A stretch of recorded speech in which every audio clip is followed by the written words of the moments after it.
அனைவருக்கும் வணக்கம்.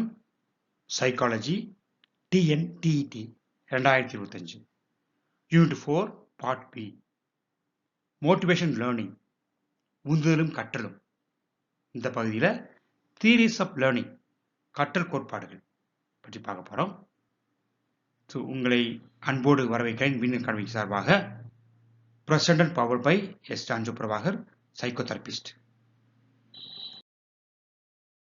Theories of learning. Overview of key concept. So theories of learning, behavioral theories like classical conditioning theory, is learning through association between stimuli and response. Example, Pavlov's dog experiment. So he was using dog, food and bell. Operant conditioning. So learning through consequence of behavior. Example, rewards and punishment. Then cognitive theories, information processing theory, learning as a process of processing and storing information. Social learning theory, learning through observation and imitation of others. Constructivist theories like Piaget's theory, learning as a process of constructing knowledge through experience and interaction. So just outline about theories. கற்றல் கோட்பாடுகள் ஒரு முக்கிய கருத்துக்களின் சுருக்கம். நடத்தை கோட்பாடுகள் behaviour theories பார்த்தீங்கன்னா செவ்வியல் இசை உறுதல், கிளாசிக்கல் கண்டிஷனிங், தூண்டுதலுக்கு இடையான தொடர்பு மூலம் கற்றல். உதாரணமாக பால்வோவின் நாய் பற்றிய ஒரு ஆராய்ச்சி, நாய் உணவு பெல் வச்சு ஆராய்ச்சி பண்ணார், அதனுடைய விளைவு. செயல்முறை இசை உறுத்தல், ஆர்ஃபன் கண்டிஷனிங், நடத்தையின் விளைவுகள் மூலம் கற்றல், உதாரணமாக வெகுமதிகள் தண்டனைகள். அறிவுத்திறன் கோட்பாடுகள், காக்னிட்டிவ் தியரிஸ், தகவல் செயலாக்க கோட்பாடு, இன்ஃபர்மேஷன் ப்ராசஸிங் தியரி. கற்றல் என்பது தகவலை செயலாக்கி சேமிக்கும் ஒரு செயல்முறையாகும். சமூக கற்றல் கோட்பாடு, சோசியல் லேர்னிங் தியரி, மற்றவர்களை கவனித்தல் மற்றும் இமிட்டேஷன் அடிப்படையின் பின்பற்றுதல் மூலம் கற்றல். கட்டமைப்புவாத கோட்பாடுகள், கன்ஸ்ட்ரக்டிவ் தியரிஸ், பியாஜே கோட்பாடு, கற்றல் என்பது அனுபவம் மற்றும் தொடர்புகள் மூலம் அறிவை கட்டமைக்கும் ஒரு செயல்முறையாகும். Educational implications. இந்த எஜுகேஷன் இம்ப்ளிகேஷன் இங்க பாத்தீங்கன்னா behavioral theories, positive reinforcement, using rewards to encourage desired behavior. Then clear expectations, providing clear instructions and expectations. Cognitive theories, active listening, so how they implement it. So active listening, encouraging students to engage actively with material. Engage actively with the material. Social learning, using peer models and social interaction to promote learning. Then constructivist theories, hands-on learning, providing opportunities for students to explore and discover concepts. Scaffolding, providing support and guidance to help students learn. கல்விசார் பயன்பாடுகள் பார்த்தீங்கன்னா நடத்தை கோட்பாடுகள், behaviour therapy பார்த்தீங்கன்னா நேர்மறை வலுவூட்டல், விரும்பிய நடத்தையை ஊக்குவிக்க வெகுமதிகளை பயன்படுத்துதல். தெரியும், ஒவ்வொரு வருஷமும் குழந்தைக்கு ஃபர்ஸ்ட் மார்க் வாங்கினதுக்கு பரிசு தர்றாங்க, பள்ளியில் விளையாட்டு போட்டி வைக்கிறாங்க, ஒவ்வொரு முறையும் தேர்வில் பரிசு தர்றாங்க. இதெல்லாம் ப்ராக்டிக்கல் பண்ணுறோம். தெளிவான எதிர்பார்ப்புகள், தெளிவான அறிவுறுத்தல்களையும் எதிர்பார்ப்புகளையும் வழங்குதல். அறிவுத்திறன் கோட்பாடுகள், காக்னிட்டிவ் தியரிஸ், செயலில் கற்றல், ஆக்டிவ் லேர்னிங், மாணவர்கள் பாடப்பொருளில் தீவிரமாக ஈடுபட ஊக்குவித்தல். சமூக கற்றல், கற்றலை மேம்படுத்த சக மாணவர்களின் மாதிரிகள் மற்றும் சமூக தொடர்புகளை பயன்படுத்துதல். கட்டமைப்புவாத கோட்பாடுகள், கன்ஸ்ட்ரக்டிவ் தியரிஸ், கைகளில் கற்றல், மாணவர்கள் கருத்துக்களை ஆராய்வதற்கும் கண்டறிவதற்கும் வாய்ப்புகளை வழங்குதல். சாரம் அமைத்தல். மாணவர்கள் கற்றுக்கொள்ள உதவும் வகையில் ஆதரவை வழிகாட்டலையும் வழங்குதல். இந்த கல்விசார் பயன்பாடுகள். கீ பிரின்சிபல் பார்த்தீங்கன்னா திருவிழது active engagement. engaging students to engage actively with the material. So normally we are following it, the school setup, active engagement. Then feedback, providing feedback to the students and learn and improve. That's why we have a correction of notebooks, correction of exam papers. That is feedback. Then contextual learning, learning in context rather than in the isolation. So group learning. Social interaction, encouraging social interaction and collaboration. Summary. Theories of learning provide a framework for understanding how people learn and how to design effective educational experience. So these theories really help us to provide a framework for understanding how people learn and how to design effective educational experiences.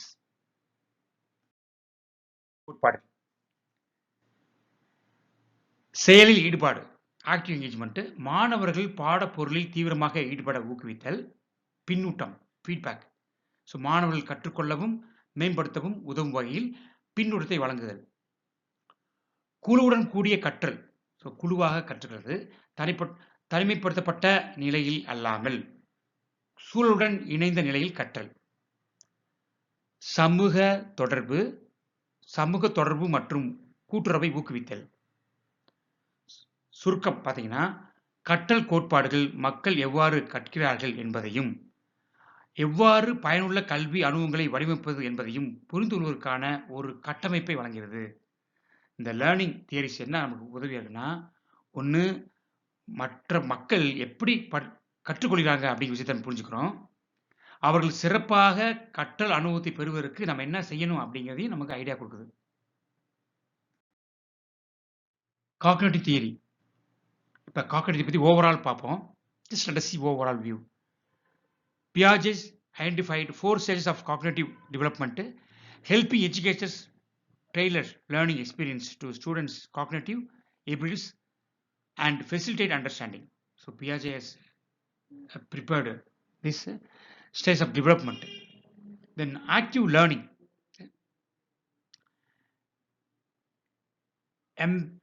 Emphasizing active exploration, Piaget's theory encourages hands-on activities that engage students and promote deeper comprehension through personal experience.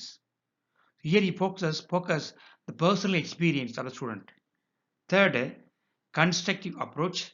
Piaget's constructivism highlights that learners construct knowledge through interaction with their environment, fostering critical thinking and problem-solving skills in educational settings.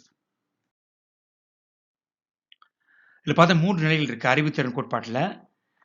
வளர்ச்சி நிலைகள், செயலில் கற்றல், கட்டமைப்புக்கான அணுகுமுறை. முதல்ல வளர்ச்சி நிலை பார்த்தீங்கன்னா, பியாஜே அறிவுத்திறன் வளர்ச்சியில் 4 நிலைகளை அடையலாம் கண்டுள்ளார். இது மாணவர்களின் திறன்களுக்கு ஏற்ப கற்றல் அனுபவங்களை வடிவமைக்கவும் புரிதலை எளிதாக்கவும் கல்வியாளருக்கு உதவுகிறது. அடுத்து செயல் கற்றல். செயல் கற்றல் கண்டறிதலை வலியுறுத்தி பியாஜேயின் கோட்பாடு மாணவர்களை ஈடுபடுத்தும் மற்றும் தனிப்பட்ட அனுபவங்கள் மூலம் ஆழமான புரிதலை ஊக்குவிக்கும் செயல்முறை கற்றல் நடவடிக்கைகளை ஊக்குவிக்கிறது. பியாஜேயின் கட்டமைப்புவாதம் கற்பவர்கள் தங்கள் சூழலுடன் தொடர்பு கொள்வதன் மூலம் அறிவை கட்டமைக்கிறார்கள் என்பதை எடுத்துக்காட்டுகிறது. இது கல்வி சூழலில் விமர்சன சிந்தனை மற்றும் சிக்கல் தீர்க்கும் திறன்களை வளர்க்கிறது. Overview of Piaget theory. இது வரைக்கும் காக்னிட்டிவ் தியரி பார்த்தோம். இப்போ ஓவர் வியூ பார்த்துறோம். இதை பார்த்தா நம்ம தெளிவாக புரிஞ்சிடும். Cognitive development. Piaget's theory focuses on the development of cognitive process in children. Stages of development. Piaget proposed 4 stages of cognitive development. 1. Sensory motor stage. Infants learn through sensory experience and motor activities. Second, pre-operational stage. children develop symbolic thinking but like logical operations. Third, concrete operational stage in which children develop logical thinking but only with concrete objects.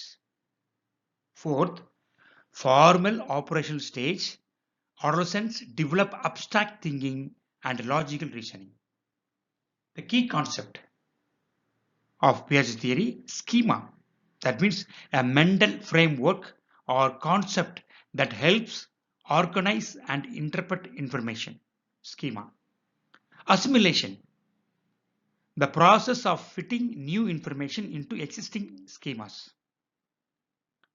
Accommodation. The process of changing schemas to fit new information.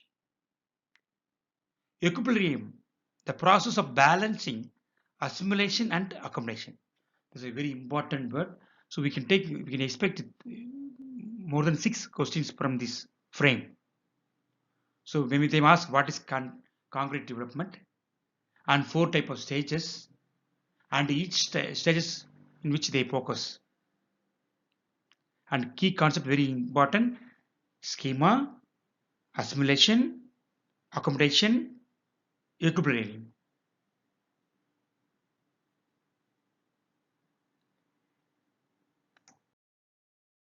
கோட்பாட்டின் சுருக்கம். அறிதிறன் வளர்ச்சி, cognitive development. அறிதிறன் வளர்ச்சி பியாஜெட்டின் கோட்பாடு குழந்தையின் அறிவுதிறன் செயல்முறைகளின் வளர்ச்சியை மையமாக கொண்டுள்ளது.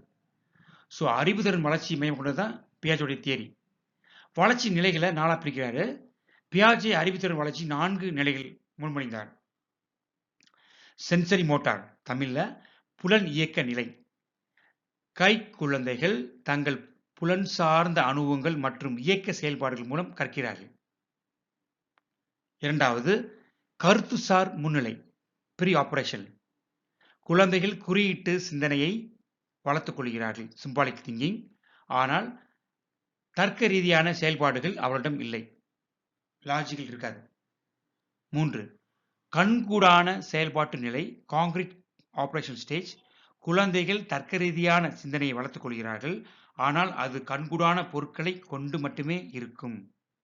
4வது, முறை சார்ந்த செயல்பாட்டு நிலை, formal operation stage.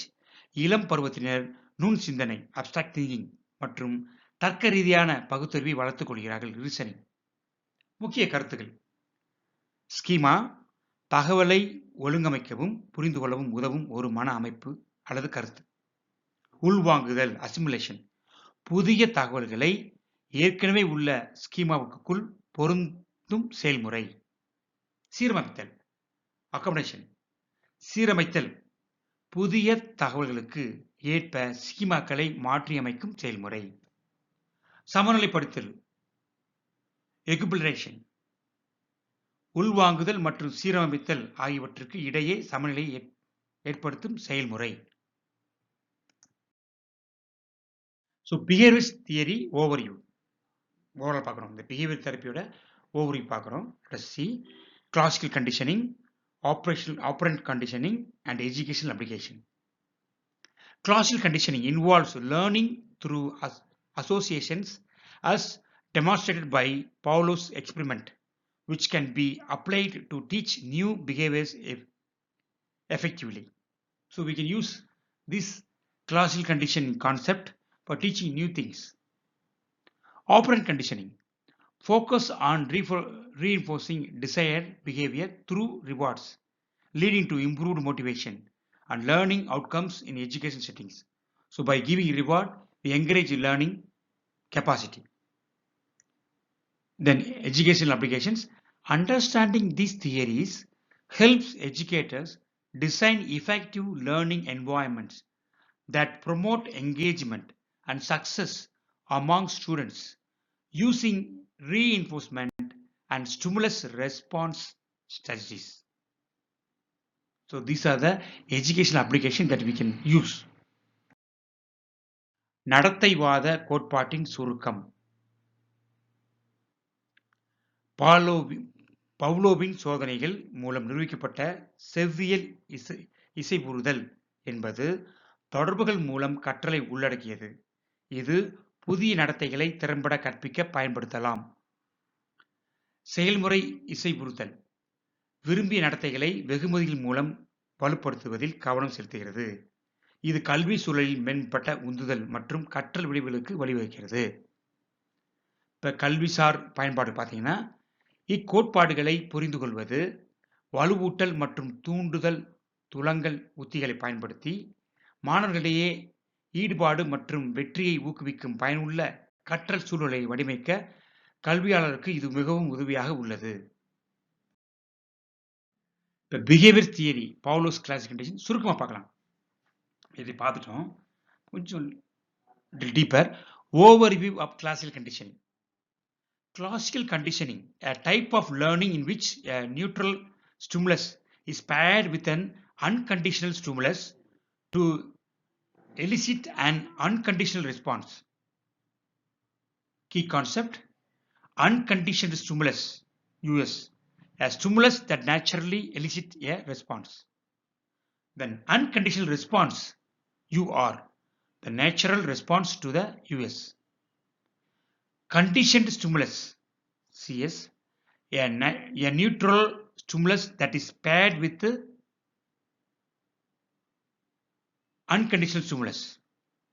Then conditioned response, CR, the response elicited by CS, that means conditional stimulus. This is a key concept.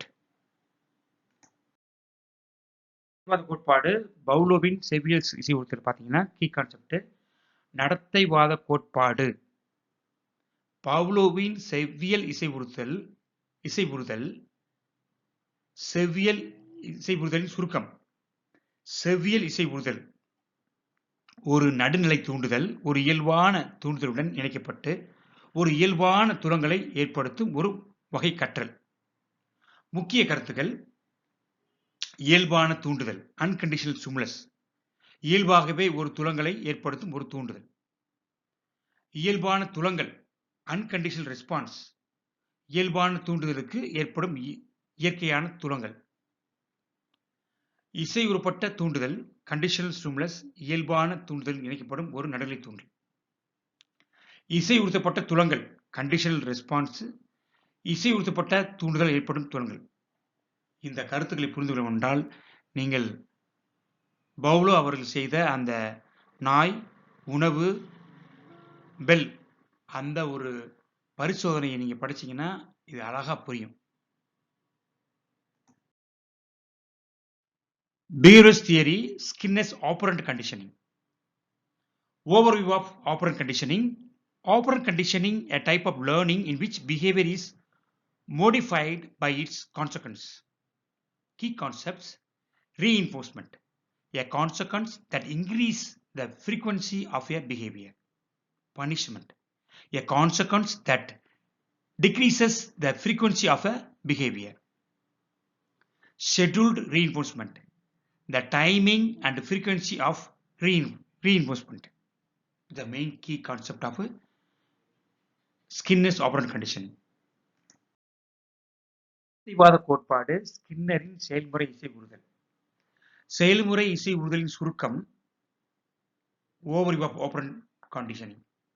செயல்முறை இசைவுறுதல் ஒரு நடத்தையின் விளைவுகளால் அந்த நடத்தை மாற்றியமைக்கப்படும் ஒரு வகை கற்றல். முக்கிய கருத்துக்கள்: வலுவூட்டல் ஒரு நடத்தையின் நிகழ்தவை அதிகரிக்கும் ஒரு விளைவு. தண்டனை ஒரு நடத்தையின் நிகழ்தவை குறைக்கும் ஒரு விளைவு. வலுவூட்டலின் அட்டவணைகள் வலுவூட்டலின் நேரம் மற்றும் அதிர்வு.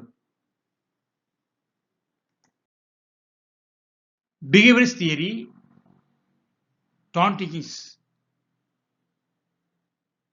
connectionism. Overview of connectionism. Connectionism, a theory of learning that emphasizes the formation of connections between stimuli and response.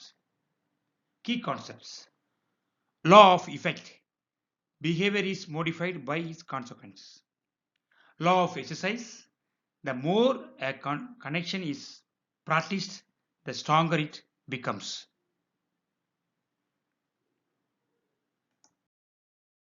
நடத்தைவாத கோட்பாடு தாண்டிங்கின் இணைப்புவாதம். தாண்டிங்கினுடைய கனெக்ஷன் பார்த்தீங்கன்னா இந்த கனெக்ஷன் தியரி இணைப்புவாதத்தின் சுருக்கம். இணைப்புவாதம் தூண்டுதலும் துலங்கல்களும் ஒரு இடையிலான இணைப்புகள் உருவாகுவதை வலியுறுத்தும் ஒரு கற்றல் கோட்பாடு. முக்கிய கருத்துக்கள். விளைவு விதி law of effect ஒரு நடத்தையின் விளைவுகளால் அது மாற்றியமைக்கப்படும். பயிற்சி விதி law of exercise ஒரு இணைப்பு எவ்வளவு அதிகமாக பயிற்சி செய்யப்படுகிறதோ அவ்வளவு வலிமையாக அது மாறும். ஜான் டேவிஸ் கன்ஸ்ட்ரக்டிவ் தியரி பார்க்குறோம். இதில் பார்த்தீங்கன்னா ஆக்டிவ் லேர்னிங் ஒன்று இருக்கு. Davy emphasise hands on exercises allowing students to engage actively with their environment and learn through experimentation. So நேரடியான இந்த முதல் அனுபவ கற்றல் சொல்லுவோம். ஸோ அதுக்கு முக்கியத்துவம் தர்றாங்க. அதுக்கு கிரிட்டிக்கல் திங்கிங் பார்த்தீங்கன்னா his approach engages students to develop problem solving skills, engaging their ability to think critically and make informed decisions. So இதில் ப்ராப்ளம் சால்விங் ஸ்கில்லையும் கிரிட்டிக்கல் திங்கிங்கும் அதிக முக்கியத்துவம் தர்றாங்க. Third one, social interaction.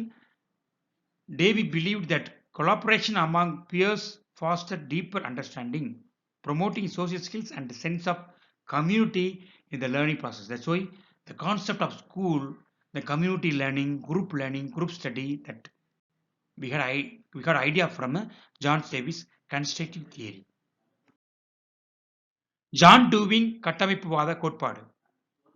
John டூவிஸ் constructive theory செயல் கற்றல் active learning Dooby செயல்முறை அனுபவங்கள் வலியுறுத்தினார். இது மாணவர்கள் தங்கள் சூழலுடன் தீவிரமாக ஈடுபடவும் சோதனை மூலம் கற்றுக்கொள்ளவும் உதவுகிறது. இதில் விமர்சன சிந்தனை பார்த்தீங்கன்னா இவருடைய அணுகுமுறை மாணவர்கள் சிக்கல் தீர்க்கும் திறன்களை வளர்த்துக் கொள்ள ஊக்குவிக்கிறது. இது விமர்சன ரீதியாக சிந்திக்கும் திறனையும் தகவலறிந்த முடிவுகளை எடுக்கவும் திறனை மேம்படுத்துகிறது. சமூக தொடர்பு சக மாணவர்களிடையே ஒத்துழைப்பு ஆழமான புரிதலை வளர்க்கிறது என்று டூபி நம்பினார். இது கற்றல் செயல்பாட்டின் சமூக திறன்களையும் ஒரு சமூக உணர்வையும் மேம்படுத்துகிறது. கன்ஸ்ட்ரக்டிவ் தியரி ஜான் டேவி பார்த்தீங்கன்னா ஓவர் வியூ டேவிஸ் தியரி பார்த்தீங்கன்னா constructive theory, a theory of learning that emphasizes the active construction of knowledge by learners. Key concepts: experimental learning, learning through direct experience and hands-on activities. Student-centered learning, focusing on the needs and interests of the learners. கட்டமைப்புவாத கோட்பாடு John Dewey பார்த்தீங்கன்னா John டூவின் கோட்பாட்டின் சுருக்கம்.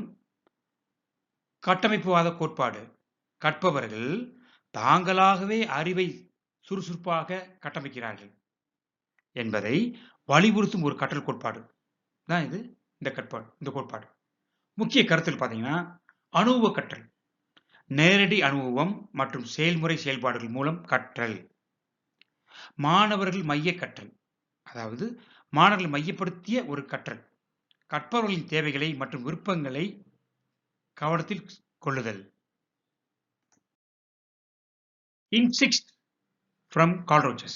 So we are going to see Carl Rogers' idea of humanistic approach, self-actualization. So Rogers emphasized that importance of self-actualization, where individuals strive to realize their full potential, engaging motivation and personal growth. Unconditional positive regard. He advocated for unconditional positive regard, fostering an environment of acceptance that can significantly improve learner confidence and engagement. Active listening. The practice of active listening encourages open communication, allowing educators to understand students' needs and adopt their teaching strategies effectively. Carl Rogers வழங்கிய நுண்ணறிவு பார்த்தீங்கன்னா தன்னை உணர்தல். தனி நபர்கள் தங்கள் முழு திறனை உணர்ந்து கொள்ள முயற்சிப்பதே தன்னை உணர்தல் ஆகும்.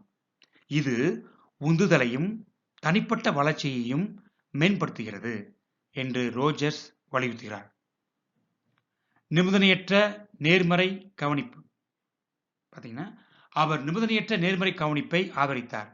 இது ஏற்றுக்கொள்ளும் சூழலை வளர்ப்பதால் கற்பவர்களின் தன்னம்பிக்கையையும் ஈடுபாட்டையும் கணிசமாக மேம்படுத்த முடியும். செயலில் கேட்டல். செயலில் கேட்கும் பழக்கம் வெளிப்படையான தகவல் தொடர்பை ஊக்குவிக்கிறது.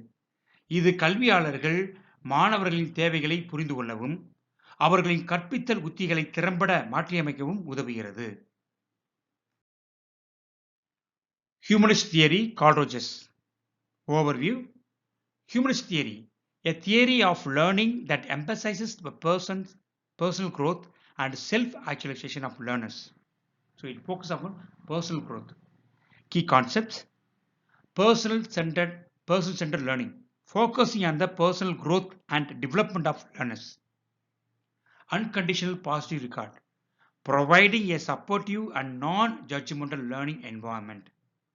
So the teacher doesn't judge any students in the learning environment. மனிதநேய கோட்பாடு, கார்ல் ரோஜர்ஸ். ரோஜரின் கோட்பாட்டின் சுருக்கம். Overview of Rogers theory. மனிதநேய கோட்பாடு கற்பவர்களின் தனிப்பட்ட வளர்ச்சி மற்றும் தன்னை உணர்தலை வலியுறுத்தும் ஒரு கற்றல் கோட்பாடு. முக்கிய கருத்துக்கள், கீ கான்செப்ட். நபர் மைய கற்றல், கற்பவர்களின் தனிப்பட்ட வளர்ச்சி மற்றும் மேம்பாட்டில் கவனம் செலுத்துதல்.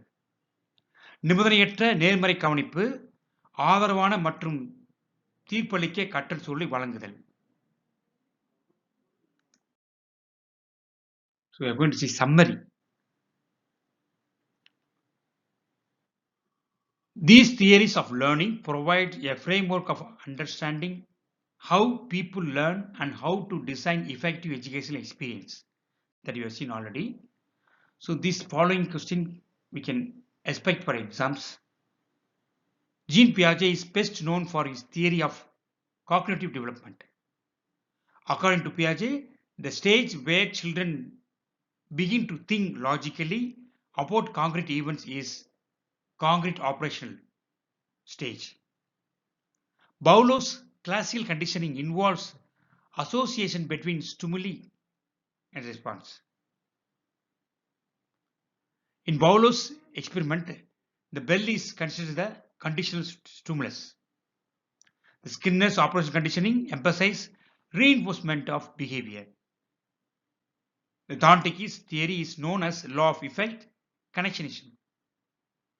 The law of effect suggests that behavior followed by satisfying consequence is likely to be repeated.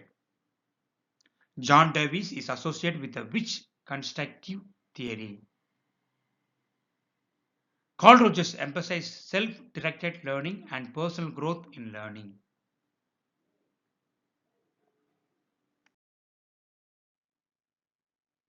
கற்றல் கோட்பாடுகள் மக்கள் எவ்வாறு கற்கிறார்கள் என்பதை புரிந்து கொள்ளவும் பயனுள்ள கல்வி அனுபவங்களை வடிவமைக்கவும் ஒரு கட்டமைப்பை வகுக்கின்றன.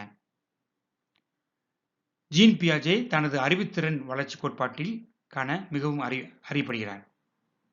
பியாஜேயின் கூற்றுப்படி குழந்தைகள் கண்கூடாக நிகழ்வுகளை பற்றி தர்க்க ரீதியாக சிந்திக்க தொடங்கும் நிலை கண்கூடான செயல்பாட்டு நிலை ஆகும். பவுலோவின் செவ்வியல் இசைவுறுதல் என்பது தூண்டுதலுக்கு இடையிலான தொடர்பை உள்ளடக்கியது. பவுலோவின் சோதனையில் மணி ஒரு இசைவுறுத்தப்பட்ட தூண்டுதலாக கருதப்படுகிறது.